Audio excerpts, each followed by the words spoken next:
আজকের এই প্রতিবাদ সমাবেশে সম্মানিত সভাপতি বক্তব্য রেখেছেন, উপস্থিত আছেন কেন্দ্রীয় মহানগর নেতৃবৃন্দ, ছাত্র বন্ধুগণ।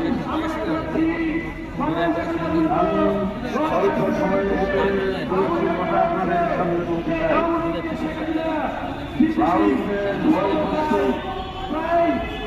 তাদের বিভিন্ন কার্যক্রম দেখে এদেশের ধর্মপ্রাণ মুসলমানদের বুঝতে বাকি নাই যে তারা ইসলামের দ্বারে কাছেও নাই। ইতিমধ্যে আপনারা দেখেছেন